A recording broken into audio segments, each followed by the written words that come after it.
commentary time. Yeah, I thought I'd do a commentary over this track, seeing as it's a fairly new track, and nobody, or probably quite a few of you, don't know about this track or know what it is, so I thought I'd just talk about it. Yeah, so firstly, I built this. This is my track. I took quite a lot of inspiration from Malik's Yagmi, which is quite a hard track from, obviously, by Malik. He made it. There's no full track to it. I think he lost his save file and like hasn't released it. But there's checkpoints 1 through 5 on Track Central if you want to try them. Very hard track, and yeah, I took inspiration from that, at least the deco. The obstacles not so much. Checkpoint 3 definitely resembles, I think, checkpoint 3 of Malik's Yagmi as well. But apart from that, there's nothing really obstacle-wise that resembles it, just a sort of decoration. And definitely the difficulty.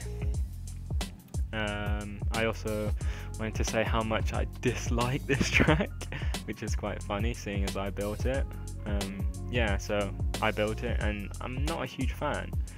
So like, people say that builders tend to build to their strengths, but with this track I just didn't. I don't know why. I just sort of like, I built obstacles I thought were cool, not obstacles that suited me or that I could perform well on. So like this checkpoint 2, like I can perform well on this checkpoint.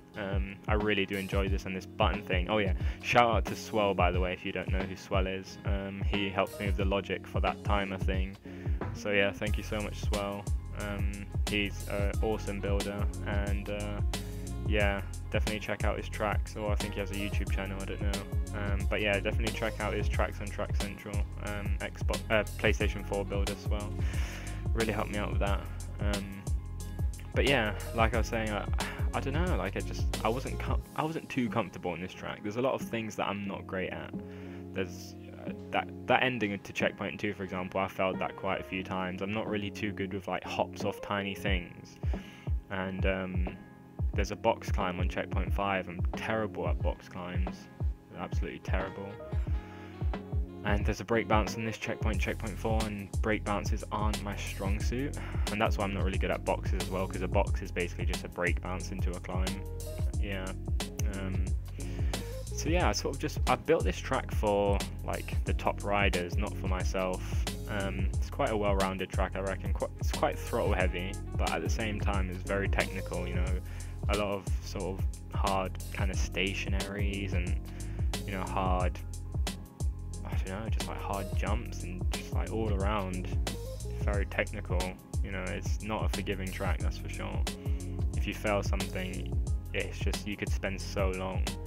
I mean, like this checkpoint 4, I did it really fast in my run, but I've timed out here before. You know, I got here at like 7 minutes on one run and just couldn't get past it.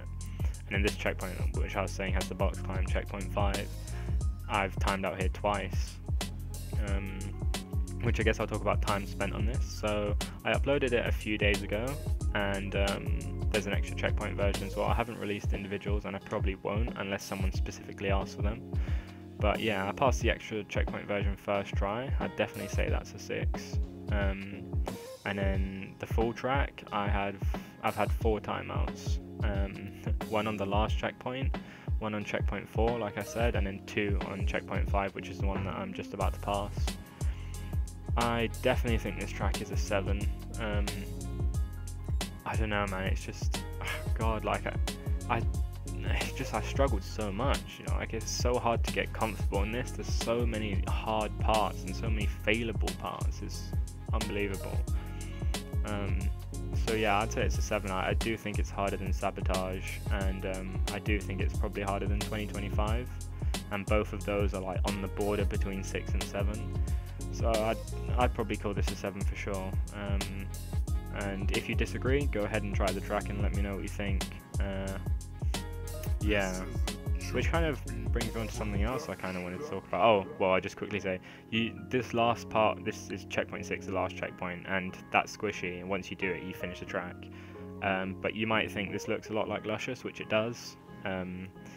This checkpoint was a lot easier when I started building it, and then me and Nautical decided to make it ridiculously hard, so yeah, that's probably why it's a 7, because it's just ridiculously hard. It started off as like probably a mid to hard 6, and then like I made a few changes to make it a lot harder, and so that, yeah, I definitely think it's a 7.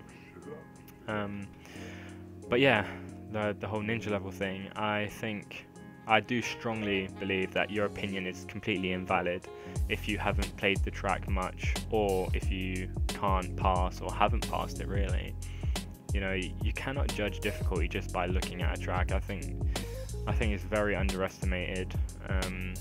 So like, for example, the whole Sab and 2025 thing. You know, if you've passed Sabotage and not 2025, and you haven't played 2025 that much, you can't just say Sab is harder. You know, it doesn't work like that. And the same thing with the whole Luscious and Beyond Inhumanity. There were people who haven't even passed both, or haven't even played both, not even good enough to pass both tracks, and everyone was saying, oh, you know, Peck says BI is harder, or Malik says Luscious is harder, and they're going, oh yeah, Luscious is harder.